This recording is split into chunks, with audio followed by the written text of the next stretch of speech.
Hello friends, स्वागत है आप सभी का हमारे YouTube चैनल के इलेक्ट्रीशियन क्लास में। जैसा कि आप सभी जानते हैं, आपका जो कोर्स है इलेक्ट्रीशियन का कोर्स है। इलेक्ट्रीशियन के कोर्स में इलेक्ट्रिसिटी के बारे में जानना बहुत जरूरी होता है। तो आज का क्लास हमारा इलेक्ट्रिसिटी के बारे में है फ्रेंड्स, जिसमें आज हम जानेंगे कि इलेक्ट्रिसिटी क्या है और क्या इसके प्रकार हैं और इन सभी चीजों के बारे में जानेंगे और उसका उपयोग कैसे किया जाता है। ठीक है फ्रेंड्स, तो चलते हैं अपने क्लास की तरफ। और आज का हमारा टॉपिक है इलेक्ट्रिसिटी। ठीक है,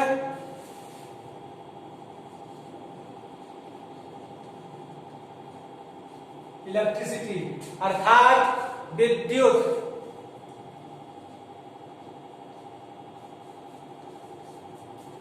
हाँ तो दोस्तों, विद्युत क्या है, आखिर क्या है विद्युत? ठीक है, तो आइए जानते हैं। विद्युत एक प्रकार की शक्ति है। क्या दोस्तों? शक्ति है जिसे हम देख नहीं सकते, बल्कि इसके प्रभावों को महसूस कर सकते हैं, है ना। जैसे पंखे का चलना, बल्ब का जलना इत्यादि। हमारे घरों की उपकरणें, जितनी उपकरणें चलती हैं वो सभी बिजली से तो ही चलती हैं। और बिजली के तारों जब लाइव लाइन यानी कि उसमें जब बिजली करंट बह रही होती है और जब हम उस बिजली को छूते हैं तो हमें बिजली का झटका महसूस होता है, यानी कि हमें विद्युत का झटका लगता है।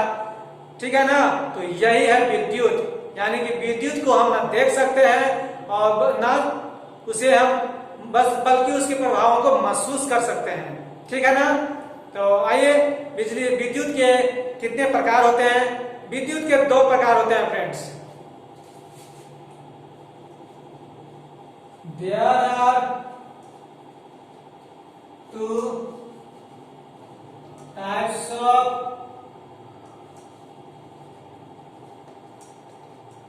इलेक्ट्रिसिटी। मतलब इलेक्ट्रिसिटी के दो प्रकार होते हैं। कौन कौन? आइए जानते हैं। सबसे पहला होता है static electricity. Static electricity. Static electricity मतलब स्थिर विद्युत। इसका हिंदी नाम होता है क्या? स्थिर विद्युत।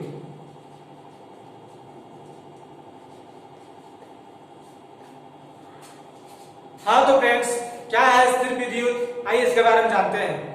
वैसी विद्युत अर्थात वैसी इलेक्ट्रिसिटी जिसका उत्पन्न तो होता है, जो उत्पन्न तो होता है लेकिन नष्ट भर के लिए, क्षण भर के लिए नष्ट हो जाता है, होता है ना। जैसे ये बिजली स्टैटिक इलेक्ट्रिसिटी है, उत्पन्न होता है, क्षण भर के लिए नष्ट हो जाता है, इसका मान क्षणिक होता है। इसे हम एक स्थान से दूसरे स्थान तक नहीं ले जा सकते। इस प्रकार के विद्युत बिजली के द्वारा उत्पन्न होते हैं। जब वर्षा के समय बिजली उत्पन्न होती है तो यही बिजली स्टैटिक इलेक्ट्रिसिटी के रूप में कहलाती है। जब ये बिजली तारों में यानी कि विद्युत के तारों पर जब गिर जाती है तो ये बिजली हमारे घरों तक पहुंच जाती है। हमारे घर अगर किसी इलेक्ट्रिक बोर्ड में लगे हुए उपकरण के वायर, तो वो वायर्स के द्वारा उपकरणों में आ जाते हैं और वो उपकरण खराब हो जाते हैं। ये बिजली बहुत ज्यादा पावरफुल होती है ना फ्रेंड्स। ठीक है, तो इस बिजली का प्रयोग हमारे द्वारा नहीं किया जाता है। ठीक है ना, क्योंकि ये स्थिर होती है, इसका मान क्षणिक होता है। ठीक है, इसके बाद दूसरा प्रकार आता है डायनेमिक इलेक्ट्रिसिटी।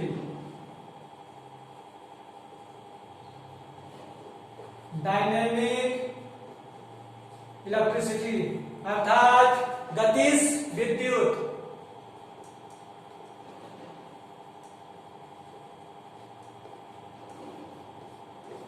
गतिज विद्युत वैसी विद्युत गतिज विद्युत कहलाती है जो डायनेमो या जनरेटर के द्वारा उत्पन्न किया जाता है। ठीक है ना, पावर के जनरेशन में वहां पर क्या होता है? डायनेमो ही तो करंट्स होता है। डायनेमो होता है जिसके द्वारा चक्की चलती है और टरबाइन घूमता है, बिजली उत्पन्न होती है। तो क्या इसका मतलब हुआ कि डायनेमो या जनरेटर के द्वारा जो बिजली उत्पन्न की जाती है वो डायनेमिक इलेक्ट्रिसिटी कहलाती है। इस विद्युत का प्रयोग हमारे द्वारा किया जाता है, इसे एक स्थान से दूसरे स्थान तक ले जा सकते हैं। समझ गए ना दोस्तों? हमारे घर में जो जनरेटर होता है, छोटा जनरेटर जो शादी ब्याह के काम में यूज होता है, वो क्या करता है? वो बिजली उत्पन्न करता है, टरबाइन घूमता है, उसका अल्टरनेटर लगा होता है, तो वो बिजली उत्पन्न ही तो करता है ना। तो बिजली उत्पन्न करता है वो हमारा जनरेटर हो गया, इलेक्ट्रिसिटी उत्पन्न करने वाला। ठीक है, तो इस प्रकार के जो विद्युत होते हैं दो प्रकार के होते हैं। कौन कौन? आइए जानते हैं। जो ये डायनेमिक इलेक्ट्रिसिटी है, तो मैं यहाँ पर लिखता हूं dynamic electricity are two types.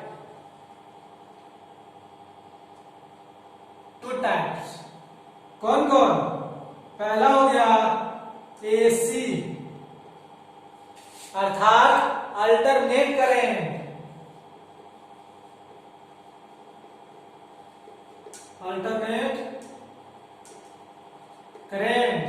Alternate current का हिंदी नाम होता है प्रत्यावर्ती धारा। प्रत्यावर्ती धारा। तो आइए जानते हैं क्या है एसी अल्टरनेट करंट। ठीक है, वैसी धारा जिसका मान एवं दिशा समय के अनुसार परिवर्तित होते रहता है, इसे हम अल्टरनेट करंट कहते हैं। किसे कहते हैं? अल्टरनेट करंट जिसका मान एवं दिशा समय के अनुसार परिवर्तित होते रहता है फ्रेंड्स। ठीक है, इसका साइन होता है। ठीक है, ये साइन एसी साइन कहलाता है। समझ गए फ्रेंड्स? ये हमारा साइन होता है, देख रहे हैं हर सेकंड में ऊपर नीचे नहीं, प्लस का साइन माइनस का साइन, प्लस का साइन माइनस का साइन। ये साइन हमेशा बदलता रहता है। हर सेकंड में 50 साइकिल घूमता है। कितना साइकिल? 50 साइकिल। यानी इसकी जो फ्रीक्वेंसी होती है, एसी की फ्रीक्वेंसी 50 हर्ट्ज होती है फ्रेंड्स। 50 हर्ट्ज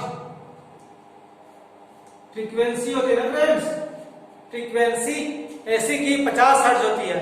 ठीक है, हमारे इंडिया में जो बिजली का निर्माण किया जाता है वो 50 हर्ट्ज फ्रीक्वेंसी पर ही निर्माण किया जाता है। ठीक है, अब हम बात करते हैं डायनेमिक इलेक्ट्रिसिटी दूसरे प्रकार के बारे में। ठीक है, दूसरा प्रकार क्या होता है? डीसी यानी कि डायरेक्ट करंट।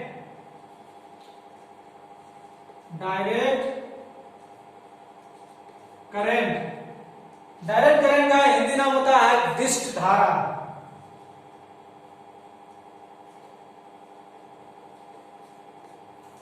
दिष्ट धारा, आइए जानते हैं क्या है दिष्ट धारा। ठीक है, वह करंट जैसा कि मैंने एसी में बताया ना, वह करंट जो कि मान एवं दिशा समय के अनुसार बदलती है, डीसी में जस्ट उसका ऑपोजिट होता है। इसमें क्या होता है डीसी में कि इसकी मान एवं दिशा समय के अनुसार नहीं बदलती है। ठीक है ना, जैसा डायरेक्शन है बस वही डायरेक्शन में आगे चलते जाती है, उसमें कोई परिवर्तन ही नहीं होता है। तो इस प्रकार के करंट को हम डीसी करंट कहते हैं। इसका उत्पन्न बैटरी के द्वारा होता है दोस्तों। ठीक है ना, हमने क्या बताया आपको?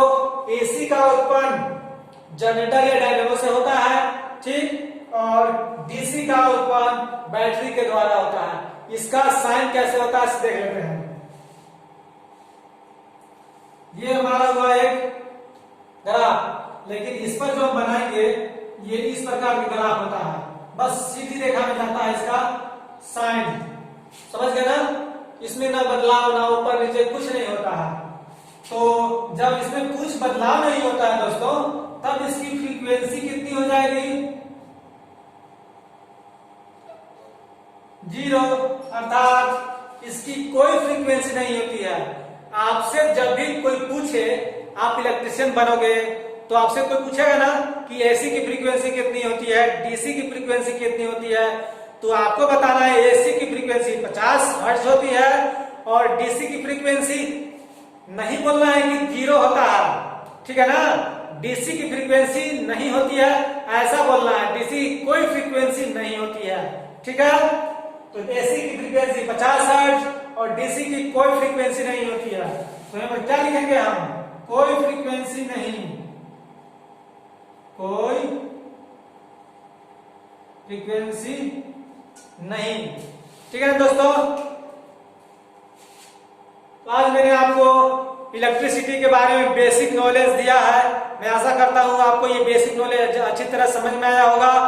और मैं आप लोगों से रिक्वेस्ट करता हूं कि आप लोग हमारे चैनल पर नए हैं, जिन लोग हमारे कोर्स को खरीद रहे हैं, एक्सेप्ट कर रहे हैं, परचेज करेंगे, उनसे रिक्वेस्ट है कि हमारा चैनल यूट्यूब पर भी चलता है जहां से मैं आपको पढ़ाता हूं। हमारे चैनल को लाइक करके सब्सक्राइब अवश्य कर देंगे ताकि मेरे नए आने वाले वीडियो का नोटिफिकेशन आपको हमेशा मिलते रहे, ठीक है ना फ्रेंड्स।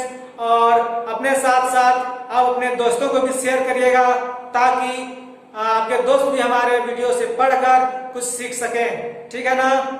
अब आपसे विदा लेते हैं फ्रेंड्स, हम मिलेंगे अगले क्लास में नए टॉपिक के साथ। तब तक के लिए बाय बाय, थैंक यू।